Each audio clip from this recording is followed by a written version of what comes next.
Hi, I'm Teresa Zent. I'm the editor at large for telehealth for City Business.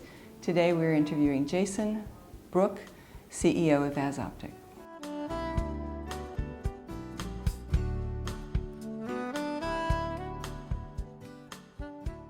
So the patient is the most important. We're developing a retinal imaging technology that can be used as close to the patient as possible without the patient taking it home. And that's because diabetic retinopathy is a condition that progresses over a number of years, and they really only need to be checked, once or twice a year. So it wouldn't make sense necessarily to send the patient home with a device like ours. But it is very important that patients have access to technologies that allow them to understand what's happening with their eye and with the retina specifically.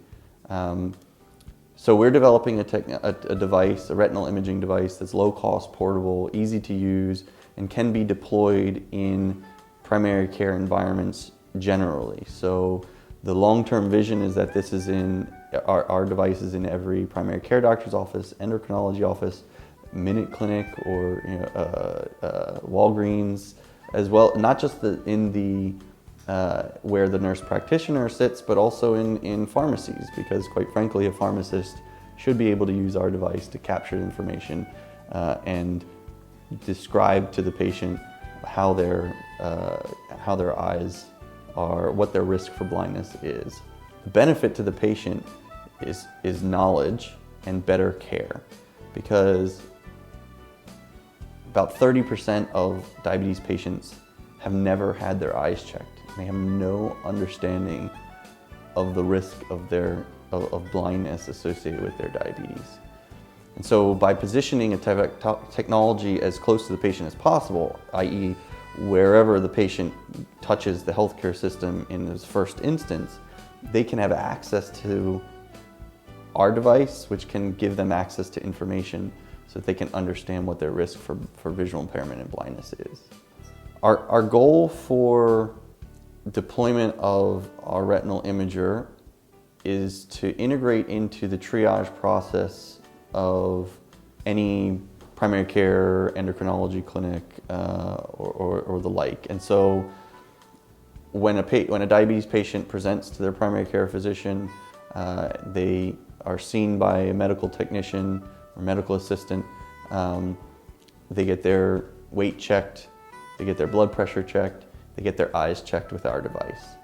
Before the patient is seen by the physician, before the physician even enters the room, our device can interpret that information, provide a report that the primary care provider has in hand when they walk into the room to see the patient, to discuss with them their diabetes or whatever condition it is that they're evaluating at that time. And so in that sense, the capturing of the information should be as simple as using a blood pressure cuff. And the speed with which our software is able to provide a report to the primary care provider is quick. It's done by algorithms in the cloud, and an immediate result to the care provider that provides kind of a high-level summary of the risk profile, so that the primary care provider doesn't have to understand necessarily the details of eye care that an ophthalmologist would understand, but our algorithms and our report is tailored so that the primary care provider can easily understand what the risk profile is and communicate that back to the patient. Maryland is a fantastic place to develop medical technology. If you think about the resources that we have, geographically, we are the best place in the world to develop medical technology. We've got fantastic clinical resources. We've got access to the regulators, the payers. We have a patient population that is very diverse and has a variety of different, the diseases that are anywhere in the world. And so there's an incredible opportunity and let me not forget that there is a tremendous workforce here, a very highly skilled workforce. And so there's a great opportunity to develop medical technologies right here in Maryland. I think the reason that we're not the best place right now in the world to develop medical technologies is really a disconnect or lack of understanding on the part of either policymakers and or investors of the resources and the talent that we have right here.